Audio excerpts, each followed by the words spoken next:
Eugene Jones is alive. What should we do? Charlie! Who's we? Robin was killed because she was investigating dirty cops. Turn the car off. Step out of the vehicle. When we got in the car tonight, I thought, I'm getting the hell out of here and I'm never coming back. I think we're beyond justice at this point. What's up, YouTube? It's your boy Mark Dark, and I'm back with another video. If you're new, if you love Your Honor, go ahead and hit that subscribe button. Like the video and leave your theories, comments, everything down below. Now today, when we're talking about Your Honor Season 2, Episode 7, this is the recap. Now I'm going to try my best to focus on all the key points in this episode. If I miss anything, you guys let me know down below. And these episodes are getting better and better, and I cannot wait to see how this all is going to end. In episode 7, your boy Charlie, he got exposed. And since day one, a lot of you guys have been mentioning that y'all didn't necessarily trust Charlie, that he was up to something, and I'm glad the truth came out. Because we talked about this in the last episode on how somebody that was close to Michael was giving up intel, was giving up information, and that somebody was Charlie. I mean, who else could it have been? It had to be him, right? And a lot of you guys was right. I mean, they've been setting up this since the very beginning of the season, showing us how dirty Charlie was, and of course, Rudy being a part of it. But Michael was just so heartbroken when he found out that Charlie had, intel that he was giving up. And for him to not say anything, that is the problem. Charlie was acting like he was trying to help Robin. Like, really? Why would you call Rudy knowing what Rudy would do? Like, are you crazy? And Charlie just trying to protect himself just like he's always been doing this entire series. And for him not to tell Michael from day one that he talked to Robin, right before she went out, that's the issue. Like, dude, you didn't even say anything. That lets me know you're straight up lying and you were trying to protect all your dirt as well. And my problem with all of this is, what's going on with the phone records? Like, really? You mean to tell me this stuff all happened, 2 to 3 years ago, and they don't know who Robin was talking to? Like, really? I mean, did they explain this back in season 1? I can't really remember, but still, they can't get no information about who she was talking to? Like, come on. It's no way. They would have probably already found out about who she was talking to and probably would have traced the number right back to No Neck Charlie, just like that. But it is what it is. I understand they have to build up the story, make it real intense, and of course, have it be a big surprise. But hey, that's what they want to do. But let's go over the title and the description of the episode. The title of the episode is called Part 17. The description of the episode reads, Michael's pursuit of the truth creates life-threatening consequences for him and Nancy Costello, who has joined him in the hunt for his wife Robin's murderer. Thea faces the hard reality about her family. So those are the key elements of this episode. We are not going to waste any time. We're about to hop right into it. If I miss anything, you guys let me know down below. So what did we see in this episode? Now it starts out with Eugene. He goes to Lee's spot and finally she answers. He's been trying to reach her since day one. This time she answers the door. She lets him in. He's been shot. And once she finds out who did this, she knows she can't just take him to a hospital. She has to figure out another way to help your boy Eugene out. So she calls one of her friends. She comes over. She's able to patch up, the bullet wound or whatever and stop the bleeding. But Eugene has lost a lot of blood. And for a moment, it seemed like he was okay, that he was going to be all right. But he ended up falling out. And now they're going to have to take him to a hospital to make sure he's able to survive. Now, Michael Desiato, he's pulled over out of nowhere. And once he got pulled over, I'm looking like, man, I already know what time it is, man. Somebody done said something about that investigation, and most likely he's going to be targeted. Now, once this officer pulls him over, I'm looking like, man, I wonder what his name is. And once Michael saw that Beckwith on that badge, he knew what time it was. He told him what his name was. And now Michael understands that this is the guy that KJ was talking about that killed his wife. And we know Michael's pretty much screwed. And he's like, man, how am I going to get up out of this? I mean, what is the chances of this guy pulling me over? So he knows what time it is. He was trying to contact Nancy or at least text her, but the dude ended up, putting him in the back of the car. And now he has to figure out what he's going to do next. Now, Thea has got up out of there. She left. Her family wants to know where she's at. Gina's putting all this pressure on Jimmy to find out where she's at, like she always does. And y'all know Jimmy was on one in this episode, especially after what happened to him with her pops. Now we get to Big Mo and Russell. Big Mo tells him that Chris's little brother ended up dying because of the drugs. She's mad and she wants to fix this, but we know it's a little bit too late for that. Now Russell tells her what happened to Eugene that was in the car, and all of a sudden they get hit, and he says Carlo Baxter was in the car. He got knocked out pretty much. He woke up and Eugene was gone. So now Big Mo is even more upset because she's like, man, just when I thought things was getting worse, I end up getting some more bad news, and the last thing she really wants to do is to be going to war with the Baxter family. Now this Beckwith guy is having a conversation with Michael, and Michael already knows, like, okay, this dude know who I am. He's pulling me over because he knows I know about him. He tells him, like, look, yeah, I heard about the investigation getting opened back up, so I went to KJ, and KJ, he broke down and just told me the truth that he talked to him, right? So now he wants to eliminate Michael, and he tells Michael when it's all said and done, he will take care of KJ as well. So I'm looking like, dang, this KJ dude was real soft telling this dude all this information, but I guess with Nancy opening up the investigation again, it kind of sparked interest for Beckwith to go in and figure out what was behind all of this.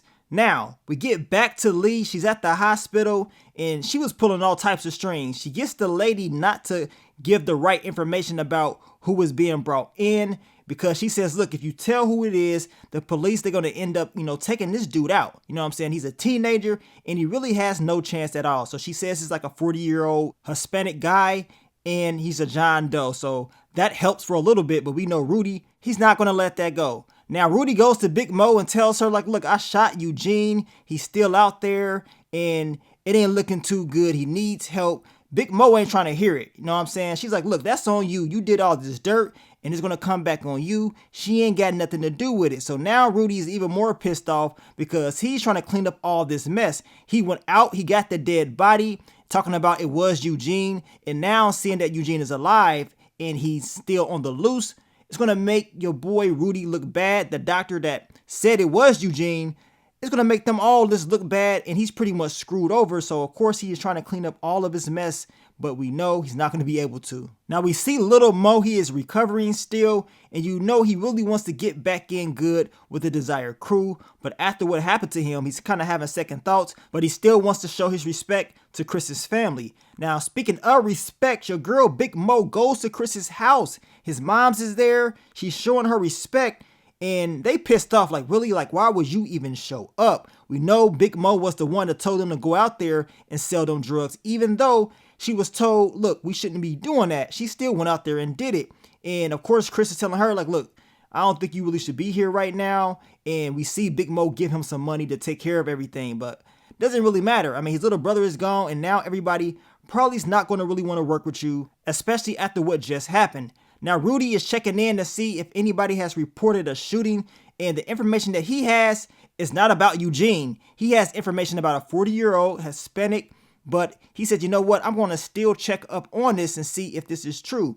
And he calls the security guy at the hospital, and he says, look, it's not a 40-year-old, it's a teenager, a black teenager. So Rudy goes there, and of course, Lee is there. We see Rudy get there. He's about to try to approach Eugene, probably trying to take him out because he doesn't want him to blow his cover on what he's done. And Eugene's like, screw all that. I'm not about to lose my life. I'm going to go ahead and let everybody know who I am. He lets everybody know his name is Eugene Jones. He's yelling it out. And now Rudy is like, screw that. I got to go because it's just a matter of time before this information gets out. And I'm pretty much screwed. So he calls his boy No Neck Charlie. Tells him, like, look, Eugene is still here. He's alive. He's in the hospital and ain't looking too good. What are we going to do? And Charlie tells him, we ain't about to do nothing. You screwed up. This is your, screw up, and you're going to have to fix it. If I was you, I would just leave. And that's exactly what Rudy ends up trying to do. Now we get back to Michael and Beckwith. He has taken him out the car. He's about to try to end his life. He tells him, yeah, I'm the one that pulled the trigger, but it was two of us involved. So now he knows he did this for 100% sure.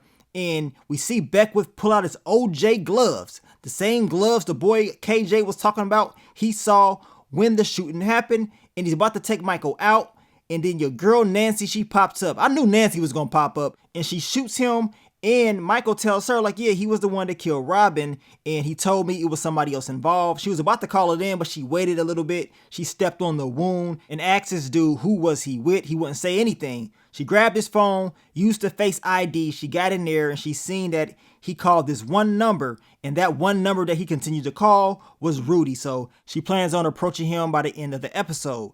Now, we get to your boy Little Mo. He goes and shows his respect to Chris's family. And he's telling Chris, like, man, I should have did more to get that poison out of those drugs or whatever. But he tells him, like, look, this is not on you. This is on Big Mo. And it seems like there's going to be some issues with them, right? So we may see like the new Desire crew versus the old Desire crew. Something is bound to happen with this whole storyline.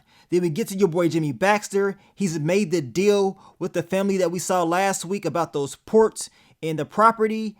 And I mean, he's on one. He doesn't give a damn in this episode. He's pretty much doing some of the things that Carmine Conti told him to do. We know he fired Frankie, and Gina was not happy about that. I mean, he's doing what he wants to do. And we know Gina's telling him you need to find Fia and her grandchild. She putting all this pressure on Jimmy. So Jimmy says, you know what, Carlo, I want you to step up. This is your opportunity. You've been talking about you want to step up. How about you go out there and you get the job done? But see, once he said that, Gina didn't like that. She didn't want her little boy Carlo going out there, but this is what Carlo's been wanting. He's been wanting the opportunity to step up within the family, and he was willing to do it, but it goes to show you that Gina doesn't even think her son Carlo is up to the job. Carlo's going to go out there and get himself hurt, just like he just got himself hurt by, messing around with Joey and almost getting taken out by Eugene, which we know he never really told the truth about what Eugene really did. Now we get to Fia. She goes to Father Jay at church because she has nowhere else to go.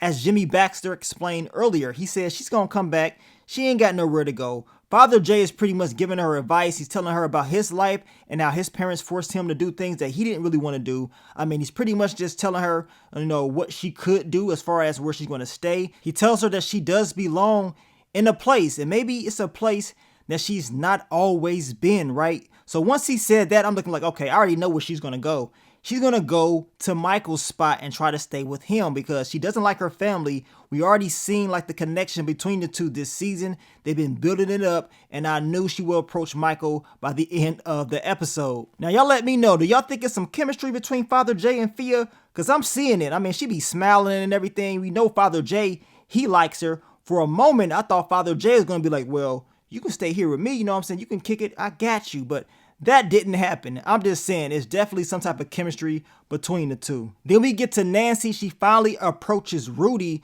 She was with Michael. Michael's outside in the car. She goes in there with the strap and she says, look, I know it was you. You was contacting Beckwith. You had something to do with this. Rudy tells her, like, look, I used to be a good cop back in the day, but you know how the system is. He pretty much changed. And he said, look, the only reason I did what I did is because I got that call. And we know who that call was from. And that call was from your boy, No Neck Charlie. And we see Rudy says, screw all this. He reaches for his gun because he knows it's pretty much over. He's rather going to jail or he gonna get got eventually. And we don't really see it. They cut off. We go back outside to Michael and all of a sudden we hear a gunshot. And your girl Nancy says Rudy done took himself out. And she lets Michael know who he got that call from, right?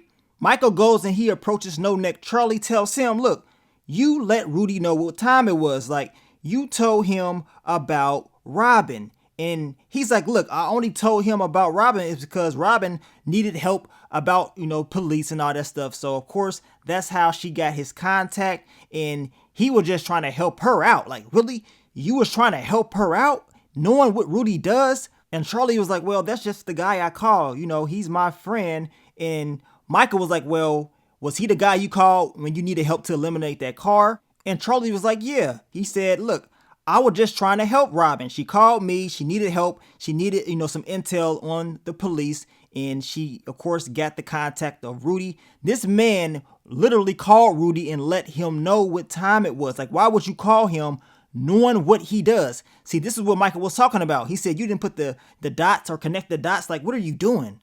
And Charlie's like, man, I didn't know he was going to do that. Oh, you knew he was going to do that. That's because you were trying to protect yourself and all the dirt that you do as well. The reason I know Charlie's been lying, as I told you guys earlier, is if he wasn't lying, if he didn't have anything to hide, if it's been 3 years, why didn't Charlie tell Michael this information from day one? Why didn't he just say, hey man, you know, Robin called me the night that she got killed. She was looking for some information about cops and stuff like that. So I decided to give her, you know, some intel on Rudy. I figured he could help her out. Why didn't you just tell Michael this? Michael and Elizabeth had to go out and get this information themselves. You didn't tell them anything for years, right? And the only reason you're talking about this is because Michael brought this information to you.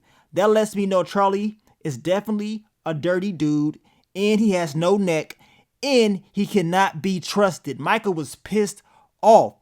He just leaves because he's like, man, I'm just flat out disappointed, and he just leaves. I mean, he's disappointed in Charlie. He did all this stuff for Olivia to protect this dude. I mean, now he feels like I shouldn't even have done that at all. I really don't have nothing to live for now. I mean, he does have his grandson, and that's probably the only thing that's pushing him to do better. Michael gets on the bus. He's crying. He's all in his feelings. And of course, once he does get back home, he sees the one and only Thea Baxter. And I knew this was going to happen. But Michael does have like a little grin on his face, like he's happy to see them. But the crazy thing about all of this, and we know what that crazy thing is, that's the truth about what really happened to Rocco. And what happens when Thea finds out about Adam being the one that took out her brother, and that Michael tried to protect all of that. How is Thea going to feel about that? Because that's the other secret that needs to be put out before this series ends. Or maybe it doesn't get put out. Because if it does, Thea is going to be very upset. She's going to be heartbroken. And I don't even know what she's going to do. She's not going to want to be around her family. She's not going to want to be around Michael. She might as well go and kick it with Father Jay. But we're going to see how it all is going to end. It's getting crazy, man. I cannot wait to see episode 8. The Desire Crew, they're going to have some issues with Gina Baxter. We're going to have Gina going up against Big Mo. And this storyline is almost to its end. And on top of that, your boy Eugene is going to be having some problems while he's locked up. And I cannot wait to see it. But I want you guys to leave your theories, predictions. Leave it all down below. We will continue to talk about Your Honor Season 2 very soon. I want to thank you guys for all the love, all the support, and I'm going to catch y'all on the next one. But let me get up on out of here, man. It's your boy Mark Dark.